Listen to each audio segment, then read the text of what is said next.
Morning students, मैं आज आपके समक्ष विलियन चैप्टर जैसा कि थ्योरेटिकल पोर्शन कंप्लीट हो चुका है, इससे रिलेटेड आंकिक प्रश्न भी एग्जाम में आते हैं। तो नेक्स्ट वीडियो यानी आज की वीडियो में मैं आपको आंकिक प्रश्न संबंधित जितनी भी समस्याएं हैं उनको हल करना सिखाऊंगा। तो आइए स्टार्ट करते हैं। एक्सरसाइज क्वेश्चन ही लेते हैं। माना कोई एक्सरसाइज क्वेश्चन है, जैसे मैं शॉर्ट में लिख रहा हूँ यहाँ पे क्वेश्चन, हम केवल सॉल्यूशन पे फोकस करेंगे। प्रयोगशाला में जो प्रयुक्त HNO3 है, प्रयोगशाला में प्रयुक्त HNO3, प्रयोगशाला में प्रयुक्त क्वेश्चन देख लेते हैं। प्रयोगशाला में प्रयुक्त HNO3 जो है द्रव्यमानात्मक रूप में HNO3 का 60% जलीय विलयन है। मैं शॉर्ट में लिख रहा हूं केवल, ठीक है। प्रयोगशाला में प्रयुक्त HNO3 का द्रव्यमान की दृष्टि से 68% जलीय विलयन है। यदि इस विलयन का घनत्व जो है, क्वेश्चन में घनत्व भी दे रखा है, यदि इस विलयन का घनत्व जो है 1.504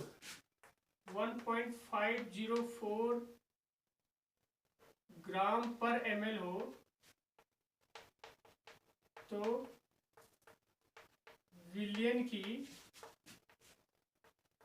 मोलरता ज्ञात करनी है, ठीक है। क्वेश्चन शॉर्ट में लिख रखा है मैंने, बाकी क्या कहते हैं क्वेश्चन आप एक्सरसाइज क्वेश्चन में देख लीजिएगा। चैप्टर के पीछे जो एक्सरसाइज क्वेश्चन है उसमें दे रखा है क्वेश्चन। द्रव्यमान मतलब प्रयोगशाला में प्रयुक्त HNO3 द्रव्यमान की दृष्टि से HNO3 का 38% जलीय विलयन है। यदि इस विलयन का घनत्व 1.504 ग्राम पर ml हो, तो विलयन की मोलरता ज्ञात कीजिए, विलयन की मोलरता ज्ञात कीजिए, ठीक है। तो अब देखिए, मोलरता आते ही हमारे दिमाग में आ जाता है मोलरता m बराबर ऊपर विलय के मोल यानी HNO3 के मोल हो जाएंगे, बट्टे नीचे विलयन का आयतन। लीटर में दिया होगा तो ठीक है, वरना ml में दिया होगा तो ऊपर गुणा 1000 हो जाएगा। अब यहाँ पे देखिए, इस क्वेश्चन को सॉल्व करने के लिए हमें दो चीज चाहिए। पहले दिमाग में आ गया m इज इक्वल टू विलय, क्या है यहाँ पे विलय, HNO3 के मोल चाहिए, बट्टे विलयन का आयतन, विलयन का आयतन लीटर में। पहले इन दोनों को, या आयतन लीटर में नहीं होगा, अगर आयतन ml में होगा तो ऊपर क्या कर लोगे, 1000 से गुणा कर लोगे। लेकिन एक चीज देखिए, क्वेश्चन में न तो विलयन का आयतन दे रखा है, न HNO3 के मोल दे रखे। तो पहले HNO3 के मोल और विलयन का आयतन हम देखते हैं क्वेश्चन में, उसके मतलब कैलकुलेट करेंगे, उसके बाद फॉर्मूले में रख के हम मोलरता निकालेंगे। तो अब यहाँ पे देखिए, द्रव्यमानात्मक, एक चीज में पहले भी, इससे पहले वाले वीडियो में भी बता चुका हूं कि द्रव्यमानात्मक प्रतिशतता वाले जितने क्वेश्चन होंगे वहां पे विलयन का द्रव्यमान 100 लेके चलोगे। कितना लेके चलोगे, 100 लेके चलोगे। तो यानी इसको सॉल्व करते हैं क्वेश्चन को, ठीक है। क्वेश्चन को सॉल्व करते हैं, कैसे सॉल्व करेंगे, प्रश्नानुसार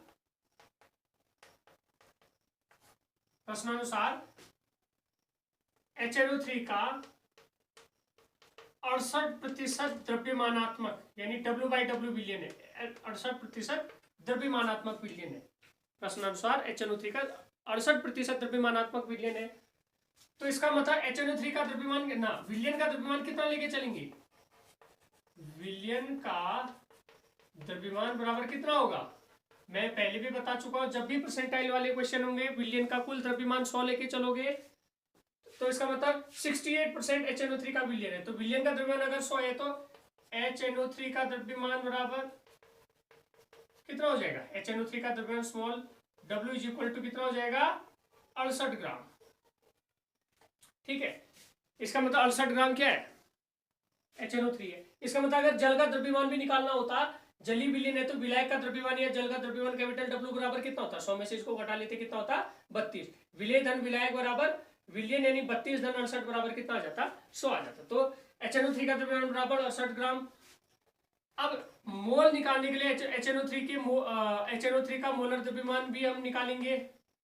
HNO3 का मोलर द्रव्यमान बराबर HNO3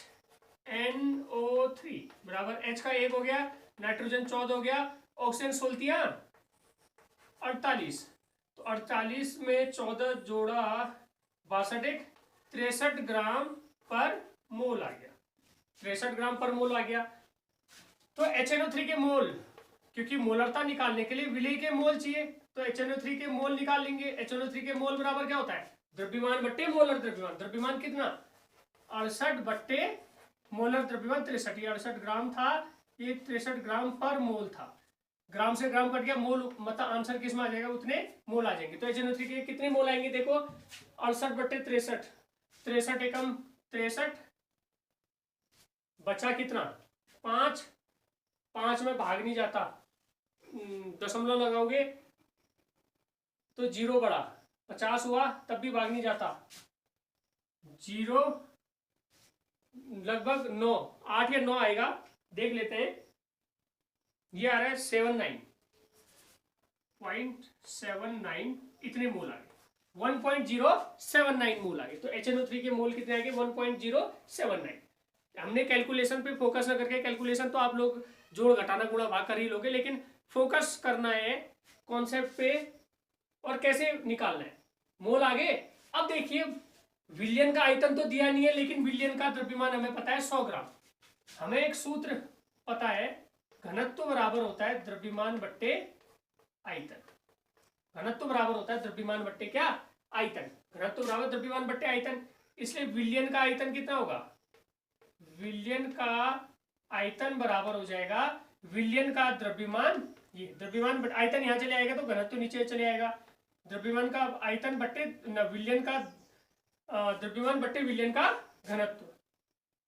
तो विलियन का द्रव्यमान कितना है, विलियन का द्रव्यमान कितना लेके चल रहे हैं हम, 100 बट्टे घनत्व क्वेश्चन में दे रखा है 1.504, क्या था ये, ग्राम पर ml, और ये क्या था ग्राम। ग्राम से ग्राम कट गया, इसका मतलब घनत्व जो कैलकुलेट करके आएगा वो ml में आएगा। तो यूनिट का मात्रकों का विशेष ध्यान रखिए, कितना आता है 1.5 से 100 को डिवाइड करने 1.5 से डिवाइड करोगे 100 को, तो आ रहा है, ये कैलकुलेट किया था मैंने 66.5 ml आ रहा है, ठीक है 66.5 ml। अब दोनों चीज निकल गए, HNO3 के मोल भी निकल गए हमारे, कितने, इतने, विलियन का आयतन भी ml में निकला इतना, तो सीधे मोलरता निकाल लेंगे। मोलरता m बराबर विलेय के मोल कितने 1.079। अभी जगह की कमी है इसलिए फॉर्मूला नहीं लिख रहा हूं। आप लोग अगर एग्जाम में या कॉपी में अगर क्वेश्चन को करते हैं तो हम नीचे से लिखोगे, हम जानते हैं मोलरता बराबर विलेय के मोल बट्टे विलियन का आयतन ml में गुणा 1000। तो विलेय के मोल बट्टे विलियन का आयतन ml में कितना 66.5 गुणा ऊपर कितना हो जाएगा 1000 हो जाएगा, ठीक है। बराबर कितना आया फिर, 1000 के पीछे 3 0, 3 0 से 3 पॉइंट हट जाएंगे, यानी 1079 divided by 66.5 is equal to 66.5, इसको कैलकुलेट करके आ रहा है 16.23, बराबर कितना आ जाएगा 16.23। कैलकुलेट आप लोग खुद कर लीजिए, केवल मैं मेथड बता दे रहा हूं, कैलकुलेशन आप लोग खुद कर लीजिएगा, चेक कर लीजिएगा, जरूरी नहीं है कि मेरी कैलकुलेशन सही हो, ठीक है। मेथड्स में बता देता हूं और एक बार आप रीचेक जरूर कर लेना। तो इतना करके 16.23 क्या आ जाएगा, मोल प्रति लीटर, या इसको कैपिटल M द्वारा रिप्रेजेंट करेंगे, ठीक है। तो सबसे पहले जैसे खाना बनाने के लिए रॉ मटेरियल तैयार करते हैं कभी, तब जाके खाना बनाते हैं, या कोई भी चीज अगर बनानी हो तो पहले रॉ मटेरियल इकट्ठा करते हैं, वैसे ही न्यूमेरिकल को हल करने के लिए, फॉर्मूले में फीड करने के लिए, फॉर्मूले में लगाने के लिए जो रॉ मटेरियल है, जैसे यहाँ पे रॉ मटेरियल मोलरता का क्या था, मोलरता के लिए रॉ मटेरियल था विलेय के मोल और विलियन का आयतन। तो विलेय के मोल और विलियन का आयतन पहले देखो क्वेश्चन में है या नहीं है, अगर नहीं है तो पहले उनको कैलकुलेट करो, डायरेक्टली फॉर्मूले में रखो, तब जाके निकल आएगा।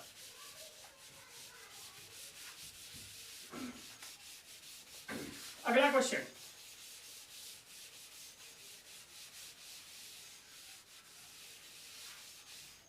अगला क्वेश्चन करते हैं।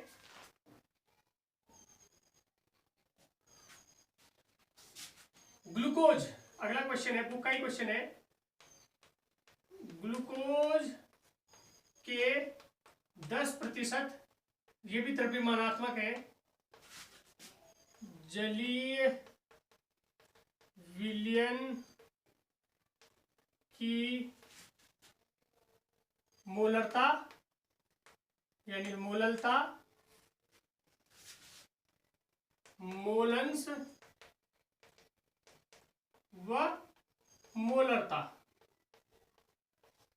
ज्ञात करो। तो बहुत अच्छा क्वेश्चन है, सब कुछ रिपीट हो गया, मतलब सब कुछ रिवाइज हो गया इसमें। ग्लूकोज के 10% जलीय विलयन की मोलरता, मोललता, मोलंस सब ज्ञात करने हैं।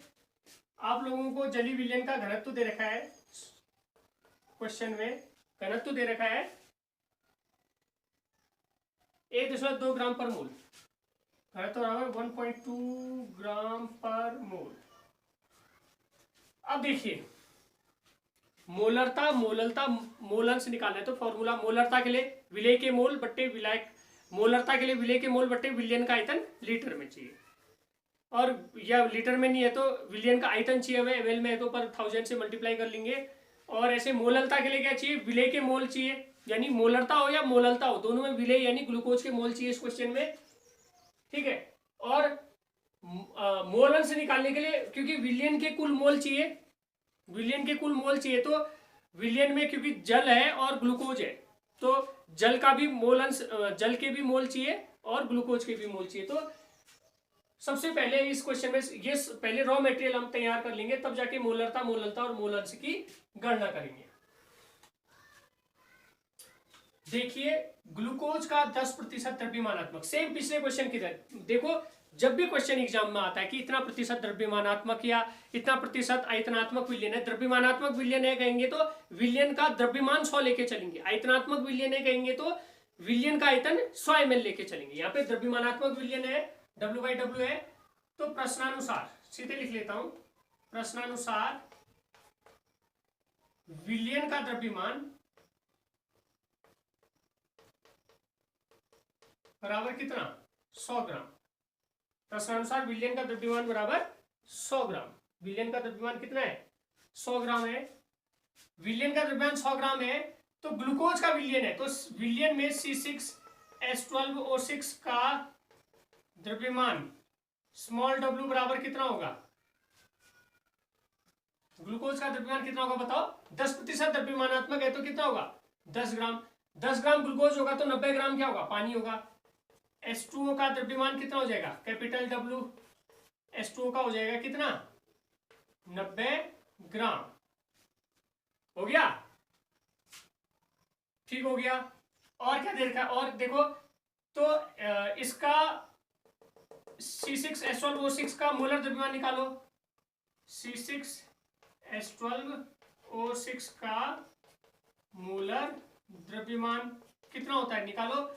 वार्षक 72 में 12 जोड़ो, 84 में 1696 जोड़ दो।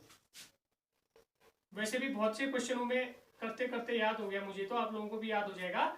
180 ग्राम पर मोल होता है ग्लूकोज का मोलर द्रव्यमान, 180 ग्राम पर मोल होता है। अगर H2O का मोलर द्रव्यमान इतना है तो मतलब C6H12O6 का मोलर द्रव्यमान अगर इतना है तो C6H12O6 के विलयन में मोल कितने होंगे, स्मॉल n बराबर क्या होगा विलेय का भार बट्टे मोलर द्रव्यमान। भार कितना 10 बट्टे मोलर द्रव्यमान कितना 180 बराबर 1/18 है ना, 1/18 आया, बराबर आ जाता है, दशमलव लगाया, जीरो बड़ा भाग नहीं जाता, 0 से 0 कट दो, 1/18 है, दशमलव है, 0 भाग नहीं गया, 0 लगाया 100 गया, 18 पंचे 90, फिर 100 बचा, 18 पंचे 10 बचा, 0 लग गया, 18 पंचे यानी 0.05555, ठीक है, रिपीटिंग नंबर है ये। इसी प्रकार आप जल के लिए देखेंगे, H2O का मोलर द्रव्यमान कितना है, H2O का मोलर द्रव्यमान, H2O का मोलर द्रव्यमान कैपिटल M बराबर कितना है, ये कैपिटल M बराबर क्या हो गया, H2O का मोलर द्रव्यमान कितना होगा बताओ, H2O 2 धन 16 बराबर कितना होगा 18 ग्राम पर मोल।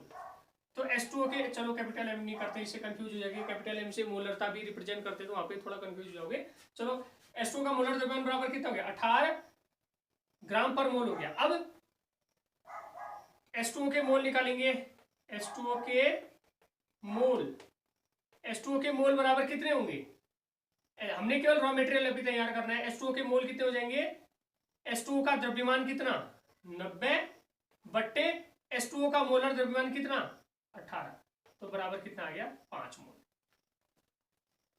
अगर विलियन में ग्लूकोज के मोल इतने और H2O के मोल इतने, तो विलियन के कुल मोल, विलियन के मोल बराबर क्या हो जाएगा, विलियन के मोल बराबर कितना हो जाएगा, देखो विलियन के मोल बराबर ग्लूकोज का मोलर ना, ग्लूकोज के मोल 0.0555 प्लस 5, तो ग्लूकोज के मोल आ गए हमारे 5.0555, रिपीटिंग नंबर 555 हो सकता है, 0.56 भी कर सकते हैं आप। तो ये आगे विलियन के कुल मोल। अब रॉ मटेरियल के लिए देखो, विलियन के मोल आगे, विलेय के मोल आगे, जल के मोल आगे, ग्लूकोज के मोल आगे, तो मोललता भी निकल सकती है, मोललता भी निकल सकती है, विलेय का मोलंश भी निकल सकता है, लेकिन मोलरता निकालने के लिए हमें विलियन का आयतन चाहिए। तो विलियन का आयतन बराबर, इससे पहले वाले क्वेश्चन में भी मैंने बताया था, आयतन बराबर द्रव्यमान बट्टे घनत्व, द्रव्यमान बट्टे घनत्व। तो द्रव्यमान बट्टे घनत्व में देखो द्रव्यमान कितना है, देखिए द्रव्यमान है इसका विलियन का, हाँ विलियन का द्रव्यमान कितना है 100 लेके चल रहे हैं, बट्टे विलियन का घनत्व क्वेश्चन में दे रखा है 1.2, यानी 1000 बट्टे बार हो गया, यानी इसको अगर ऐसा सही करोगे तो मतलब पॉइंट हटाओगे तो 1000 बट्टे बार हो गया, 12 × 96 4, 12 × 96 ना, 12 × 96 बचा 4, 40, 40 का मतलब भारतीय 36, 83.33 आगे, इतना क्या, देखो ग्राम पर ml है, तो ग्राम से ग्राम कट गया, ml बचा, तो इसका मतलब इसका मात्रा क्या है, विलियन का आयतन 83.33 ml हो गया। तो इस तरह से हमने सब रॉ मटेरियल तैयार कर दिए। अब सीधे फॉर्मूले में लगाना है। देखो सबसे पहले मोललता निकालते हैं, मोललता बराबर विलेय के मोल, विलेय यानी ग्लूकोज के मोल देखो कहीं आए, हाँ कितने विलेय के मोल 0.0555 बट्टे विलायक का भार यानी विलायक का द्रव्यमान, विलायक यानी जल, जल का द्रव्यमान कितना है 90 ग्राम, ग्राम है तो पर कितना 1000 से गुणा कर दोगे, तो 1000 से गुणा करोगे तो यानी हमारा आ गया 55.5 बट्टे 90 या 5.55 बट्टे 9 बराबर दशमलव लगाया, तो 55 हो गया, तो क्योंकि 9 का भाग 5 में जाता नहीं है। आप लोग इससे पहले क्वेश्चन करके जिन्होंने भेजे थे ये गलती की थी, जैसे आया 20/100, तो 20/100 बराबर 20 चक्को 80 ना, 20 पंचे 20 चक्को 80, 20 पंचे 100 है ना, 20 पंचे 100 किया, उत्तर लिख दिया 5, ये 5 ना हो गए, 20 एकम 20, 20 एकम 20, 20 पंचे 100 यानी 1/5, 1/5 बराबर 0.5 से भाग दोगे तो 0.2 आएगा इसका उत्तर। तो इस टाइप की केवल कैलकुलेशन संबंधी गलतियां की थी तो उसको करेक्ट कर लेना। तो यहाँ पे आ गया कितना 9 × 8 = 27, 9 छक्का 54, 9 छक्का 54, 1 55, 9 एकम 9, 9 में मतलब 15, 6 बचा, 9 6 बचा मतलब 60, 60 का मतलब 9 छक्का 54, तो इसका मतलब 0.616 आया, तो हम ऐसा भी लिख सकते हैं 616 बराबर आया तो 0.62 मोल पर केजी, यानी 0.62 क्या हो गया मोललता, इसकी मोललता आ गई। अब अगला मोललता हो गया क्वेश्चन, ठीक है, ये मोललता हो गया। अब मोललता के बाद क्या करते हैं, मोललता के बाद चलो मोलरता निकालते हैं। मोलरता कैपिटल एम बराबर सेम वही विलेय के मोल कितने, विलेय के मोल सेम वही है 0.0555 बट्टे विलायक का आयतन, विलेय के मोल इतना है कि विलायक का आयतन कितना है ना, सॉरी विलियन का आयतन जो है, विलायक का नहीं है विलियन का है 83.33, ऊपर क्या हो जाएगा गुणा, क्योंकि ये ml में है तो ऊपर क्या हो जाएगा 1000 हो जाएगा। तो इसको कैलकुलेट आप लोग कर लीजिएगा, इसको कैलकुलेट करके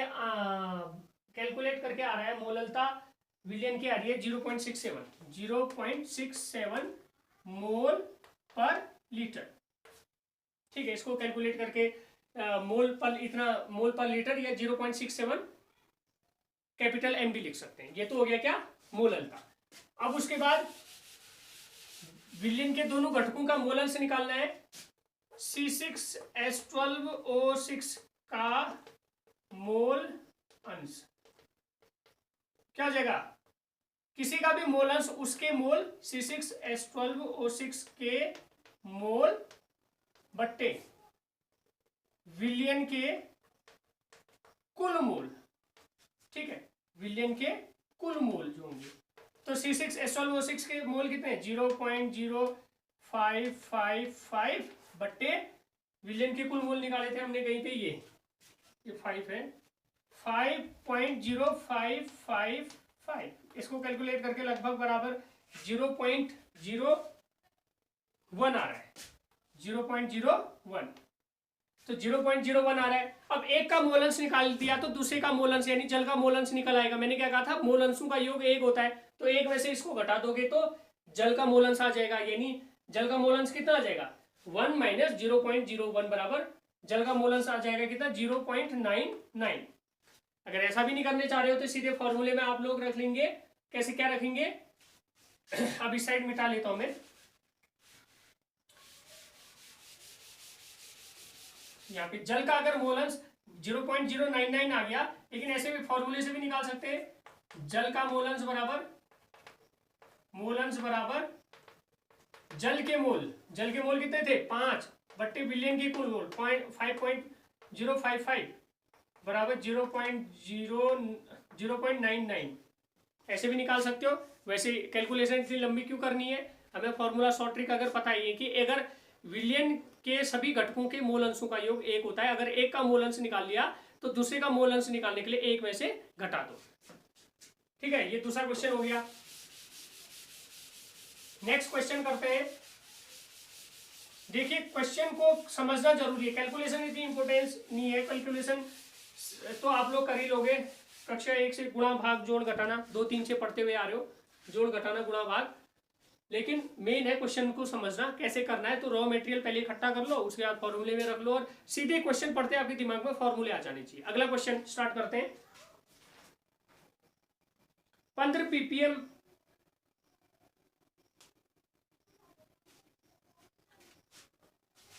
एक जलीय विलयन, शॉर्ट में मैं क्वेश्चन लिख रहा हूं, बुक का क्वेश्चन है आप लोग देख लेना। एक जलीय विलयन क्लोरोफॉर्म से, एक जलीय विलयन क्लोरोफॉर्म CHCl3 से संदूषित है, कैंसर जन्य समझे जाने की सीमा तक संदूषित है, और क्लोरोफॉर्म की उसमें सांद्रता दे रखी है 15 ppm तक, 15 ppm द्रव्यमानात्मक। एक जलीय विलयन क्लोरोफॉर्म से संदूषित है यानी दूषित हो चुका है, कैंसर जन्य हो जाने की सीमा तक संदूषित है, और उसमें विलयन की जो सांद्रता दे रखी है CHCl3 से 15 ppm द्रव्यमानात्मक रूप में संदूषित है। तो इसमें दो चीज की गणना करनी है, एक द्रव्यमान प्रतिशत और दूसरी गणना करनी है जल के नमूने में, जल के इस नमूने में क्लोरोफॉर्म की मोललता। दो चीजें याद रखनी है। देखो क्वेश्चन एक बार मैं पढ़ लेता हूं। एक पेयजल का नमूना क्लोरोफॉर्म से कैंसरजन्य समझे जाने की सीमा तक संदूषित है, और इसमें संदूषण की सीमा 15 ppm है, यानी एक जल का नमूना है जिसमें क्लोरोफॉर्म की सांद्रता जो है 15 ppm है। ठीक है, 15 ppm है, द्रव्यमानात्मक रूप में है, तो इसे द्रव्यमान प्रतिशत में व्यक्त करना है। एक पार्ट क्वेश्चन का है, दूसरा नमूने की मोललता ज्ञात करनी है। आपको एक्सरसाइज क्वेश्चन देख लेना, एक्सरसाइज पीछे बुक के पीछे यानी चैप्टर के पीछे जो एक्सरसाइज क्वेश्चन है उसी से लिया है मैंने क्वेश्चन। तो 15 ppm सांद्रता वाले क्लोरोफॉर्म के विलयन में, जलीय विलयन में द्रव्यमान प्रतिशतता की और नमूने की मोललता की गणना करनी है, यानी मोलैलिटी और मास परसेंटेज निकालना है। अब देखो यहां पे समझने वाली बात है, जैसे द्रव्यमानात्मक वाले विलयन में एक चीज ध्यान रखना, द्रव्यमानात्मक प्रतिशतता वाले विलयन में विलयन का द्रव्यमान 100 लेके चलोगे, लेकिन पीपीएम सांद्रता क्योंकि मिलियन में व्यक्त की जाती है 10 की घात 6, यहाँ पे विलयन का द्रव्यमान कितना लेके चलोगे? ठीक है, तो सीधे लिखोगे। अगर हम सॉल्यूशन करते हैं प्रश्नानुसार, देखो क्वेश्चन को समझना जरूरी है। क्लोरोफॉर्म से 15 ppm द्रव्यमानात्मक रूप में संदूषित है का मतलब हुआ, इसका मतलब हुआ प्रश्नानुसार अगर विलयन का द्रव्यमान 10 की घात 6 मतलब होता है ना, पीपीएम सांद्रता बराबर विलय के भाग बट्टे विलयन के कुल भाग गुणा 10 की घात 6। तो यहाँ पे जैसे द्रव्यमानात्मक प्रतिशतता जहाँ पे दी होगी वहाँ पे 100 ग्राम लेके चलते हैं, और जहाँ पे पीपीएम लिया होगा तो विलयन का कुल द्रव्यमान कितना लेके चलोगे? 10 की घात 6। यानी प्रश्नानुसार पीपीएम, प्रश्नानुसार लिखेंगे विलयन में CHCl3 विलयन में CHCl3 15 ppm द्रव्यमानात्मक है, इसलिए विलयन का द्रव्यमान अगर हम मानते हैं 10 की घात 6 ग्राम, विलयन का द्रव्यमान क्या लेके चलेंगे? 10 की घात 6 ग्राम। तो क्लोरोफॉर्म का द्रव्यमान कितना होगा? CHCl3 का द्रव्यमान जो होगा, क्लोरोफॉर्म का द्रव्यमान होगा कितना? ओनली 15 ग्राम। जब विलय का द्रव्यमान बहुत ही कम हो तो ऐसी कंडीशन में उस सांद्रता को पीपीएम में व्यक्त किया जाता है। तो इसका मतलब विलयन का द्रव्यमान 10 की घात 6 है। अगर केवल 15 ppm दिया होता तो विलयन के भाग 10 की घात 6 होते और विलय यानी क्लोरोफॉर्म के भाग 15 होते, लेकिन यहाँ द्रव्यमानात्मक स्पष्ट दे रखा है, तो इसका मतलब विलयन का द्रव्यमान 10 की घात 6 ग्राम और क्लोरोफॉर्म का द्रव्यमान कितना हो गया? 15 ग्राम। क्लोरोफॉर्म का द्रव्यमान 15 ग्राम है तो हमें क्लोरोफॉर्म का द्रव्यमान 15 है, ठीक हो गया। तो पहला पार्ट तो सीधे निकल जाएगा। देखो फर्स्ट पार्ट के लिए द्रव्यमान प्रतिशतता बराबर क्या होता है? विलय का द्रव्यमान यानी CHCl3 का द्रव्यमान बट्टे विलयन का द्रव्यमान गुणा क्या होता है? 100। क्लोरोफॉर्म का द्रव्यमान कितना है? 15 बट्टे विलयन का द्रव्यमान कितना है? 10 की घात 6 ग्राम गुणा कितना हो जाएगा? 100। 100 का मतलब क्या हुआ? 100 बराबर 10 की घात कितना हुआ? 2। 10 की घात 2 से 10 की घात 6 कटेगा तो 10 की घात 4 बचेगा। ये 10 की घात ऊपर आके 10 की घात -4 हो जाएगा, तो 15 गुणा 10 की घात -4 हो गया। अब साइंटिफिक वैल्यू कक्षा 11 में आप लोगों ने व्यक्त करना सीखा था आंसर को, तो एक अंक के बाद दशमलव लगा देते हैं तो 1.5 गुणा या 10 की घात कम हो जाएगी, 10 की घात ऋण 3 हो जाएगी, बढ़ जाएगी, मतलब यानी ऋण की घात घट जाएगी, धन की घात बढ़ जाएगी, तो 1.5 गुणा 10 की घात ऋण 3। तो द्रव्यमानात्मक प्रतिशतता आ गई 1.5 × 10⁻³ ठीक है। अब इसी में दूसरा पार्ट ये हो गया ना। अब इसी में दूसरा पार्ट क्या करना है?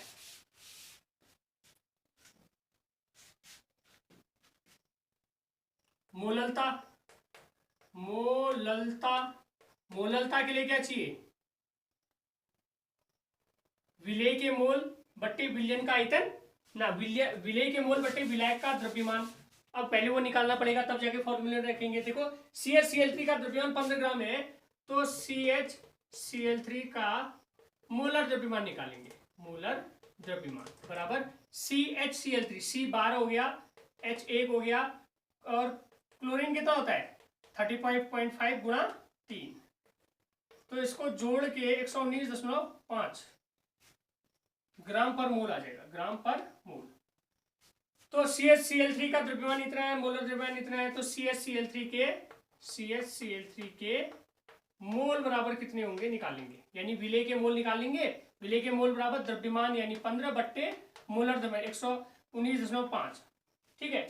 तो विलेय के मोल निकालेंगे 15/119.5। आप लोग कैलकुलेट कर लीजिएगा। मैंने कैलकुलेट किया था, विलेय के मोल आ रहा है 0.1255, 0.1255। तो विलेय के मोल आ जा रहे हैं 0.1255। ठीक हो गया।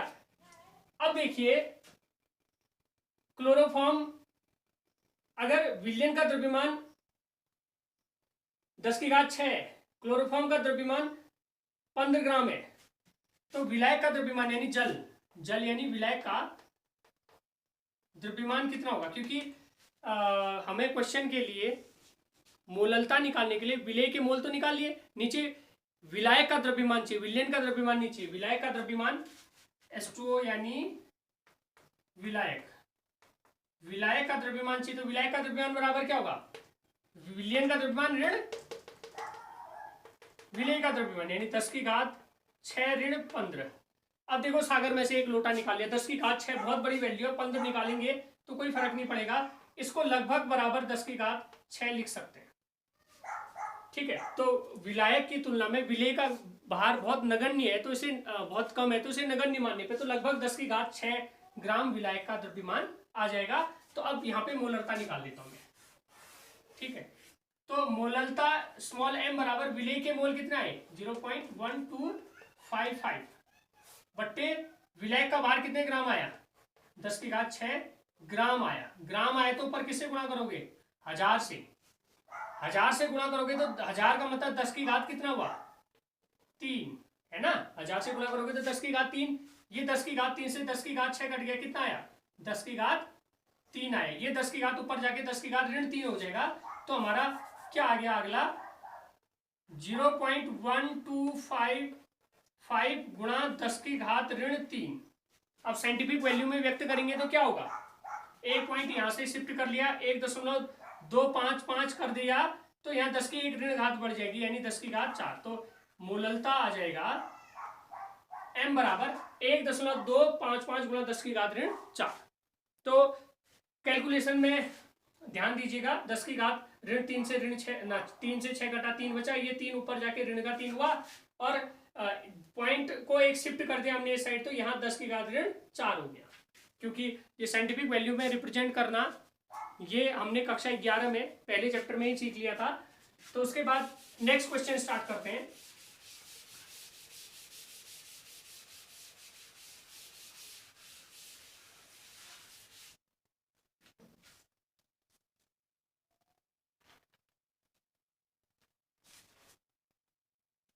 विलायक के सामान्य क्वथनांक पर अवाष्पशील विलेय के 2% जलीय विलयन का वाष्प दाब। चलिए क्वेश्चन को लिख लेता हूं मैं। विलायक के सामान्य क्वथनांक पर, ये भी बुक का ही क्वेश्चन है, विलायक के सामान्य क्वथनांक पर अवाष्पशील विलेय, शॉर्ट कर दिया मैंने, केवल विलेय लिख दिया। अवाष्पशील विलेय का 2% विलयन, 2% द्रव्यमानात्मक है, 2% द्रव्यमानात्मक विलयन का वाष्प दाब। ठीक है, 2% द्रव्यमानात्मक विलयन का वाष्प दाब 1.004 बार है। Bar is the unit of pressure. Atmosphere भी होता है, वायुमंडल भी होता है, बार भी होता है, टोर भी होता है, अलग अलग मात्रक है ये। तो 1.044 बार है। विलेय का मोलर द्रव्यमान ज्ञात कीजिए। विलेय का मोलर द्रव्यमान ज्ञात कीजिए। देखो, विलायक के सामान्य क्वथनांक पर अवाष्पशील विलेय का वाष्प दाब इतना है, विलेय का मोलर द्रव्यमान ज्ञात कीजिए। अब एक चीज याद रख लेना दिमाग में, जैसे ही वाष्प दाब संबंधी क्वेश्चन आते हैं तो राउल्ट का नियम याद रखो। क्या होता है राउल्ट का नियम? P0 minus PS over P is equal to small w over small m into capital M over capital W। इसको डिराइव करना भी मैंने आप लोगों को पिछली वीडियो देख लेना, उसमें बताया था। तो वाष्प दाब संबंधी जितने क्वेश्चन होंगे वो राउल्ट के नियम से सॉल्व होंगे, तो राउल्ट का नियम याद रखना।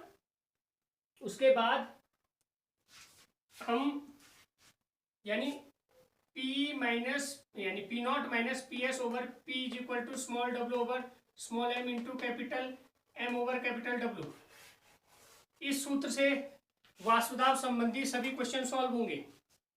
प्रश्न में क्या दे रखा है देखो, विलायक का सामान्य क्वथनांक, विलायक का सामान्य क्वथनांक जो होता है, विलायक के सामान्य क्वथनांक पर जो वाष्प दाब होता है, ठीक है, वाष्प विलायक यानी यहाँ पे जल लेके चलेंगे, विलायक के सामान्य क्वथनांक पर वाष्प दाब यानी पी नॉट बराबर होता है 1 atm, ठीक है, प्रश्नानुसार ही कर रहे हैं। 1 एटमोस्फेयर प्रेशर होता है बराबर 1 दशमलव, अगर बार में देखें तो 1.013 बार। ये चीज याद रखनी पड़ेगी आपने कि जल का सामान्य क्वथनांक पर जल का जो वाष्प दाब होता है वो एक वायुमंडल होता है, और एक वायुमंडल बराबर 1.013 बार होता है। तो ये चीजें याद रखनी पड़ेंगी आपने कि जल का जो वाष्प दाब होता है सामान्य क्वथनांक पर, ये देखा ना क्वेश्चन में, विलायक के सामान्य क्वथनांक पर, सामान्य क्वथनांक पर है तो विलायक के सामान्य क्वथनांक पर विलायक का वाष्प दाब पी नॉट बराबर जो हो जाएगा, पी नॉट बराबर जो हो जाएगा, वाष्प दाब होता है विलायक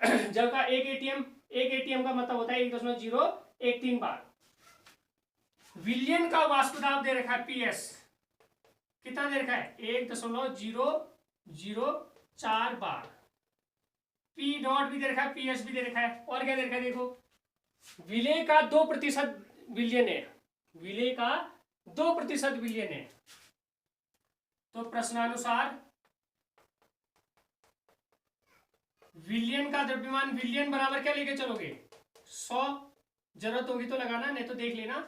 विलयन का द्रव्यमान 100, विलय का द्रव्यमान कितना होगा, विलय बराबर विलय का द्रव्यमान कितना हो जाएगा, 2% है तो 2 ग्राम। अगर विलय का द्रव्यमान स्मॉल w, हाँ स्मॉल w 2 ग्राम है, तो विलायक का द्रव्यमान कैपिटल W कितना हो जाएगा, विलायक का द्रव्यमान कैपिटल W बराबर कितना हो जाएगा बताओ, 100 में से 2 घटाओ कितना होगा 98 ग्राम। और विलायक का मोलर द्रव्यमान भी चाहिए, देखो हमें वैल्यू W भी चाहिए, M की वैल्यू तो निकालनी, विलय का मोलर द्रव्यमान निकालना है, ये वैल्यू भी चाहिए, ये वैल्यू भी चाहिए, ये वैल्यू भी चाहिए। विलायक का मोलर द्रव्यमान, H2O का मोलर द्रव्यमान कैपिटल M बताओ कितना होगा, जोड़ो 18, ये तो याद वैसे ही हो गया होगा आप लोगों को, 18 ग्राम पर मोल। तो राउल्ट के नियम में ये मान रखने पर, या राउल्ट के फॉर्मूले में ये मान रखोगे, P not minus P S over P is equal to small w over small m into capital M over capital W में मान रखोगे। बाकी सब मान पता है, m का मान पता नहीं है तो m का मान ज्ञात हो जाएगा। तो मान रखो पी नॉट कितना 1.013 ऋण 1.004 बट्टे 1.013 बराबर स्मॉल w का मान कितना है 2 बट्टे m का मान निकालना है, गुणा कैपिटल M का मान 18 है, नीचे कितना है 98 है, 13 में से 4 गया, 9 4 13, यानी 0.009 बट्टे 1.013 बराबर 18 दूनी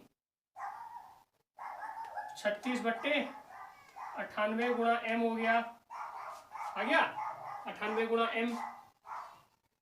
तो अब यहाँ पे एक काम और कर सकते हैं, यहाँ 3 स्थानों मतलब 3 स्थान है, दशमलव गया 3 स्थान है, अभी दशमलव गया 3 स्थान है, दशमलव हटा देते हैं, दशमलव हटा देंगे तो ऊपर क्या बचेगा 9 बट्टे 1013, 9 बट्टे 1013 बचेगा।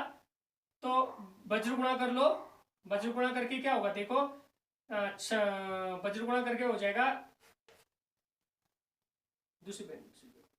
98 गुणा m गुणा 9 बराबर 1013 गुणा 36। चलो यहां मिटा लेते हैं, यहां कर लेते हैं, आया।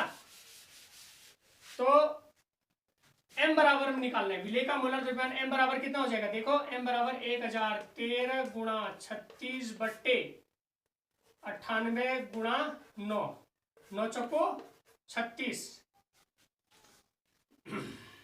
और 2 से कटेगा 2 दूनी 4 और 2 से कटेगा कितना 49, यानी 1013 को 2 से गुणा करोगे तो 20 26 बट्टे 49 इज इक्वल टू, कैलकुलेट खुद कर लेना, 20 26 बट्टे 49 बराबर लगभग आ रहा है आपका, लगभग क्या है आपका आ रहा है 41.35, क्या आ जाएगा ग्राम पर मोल। तो विलय का मोलर द्रव्यमान हमारा आ गया कितना 41.35 ग्राम पर मोल। तो एक चीज याद रख लेना, वाष्प दाब संबंधी सभी क्वेश्चन हम किससे सॉल्व करेंगे? राउल्ट के नियम से। वो याद होना चाहिए, पी माइनस पी मतलब P not minus P S over P not is equal P not minus P S over P not is equal to small W over M into capital M over capital W. यहाँ पहले भी बता चुका हूं मैं पिछली video में, small letter मैंने इंडिकेट कर रखे हैं विलेय से रिलेटेड है और कैपिटल लेटर किससे रिलेटेड है? विलायक से रिलेटेड। विलेय का भार विलेय का मोलर द्रव्यमान, यानी विलेय का द्रव्यमान मोलर द्रव्यमान, विलायक का मोलर द्रव्यमान विलायक का द्रव्यमान।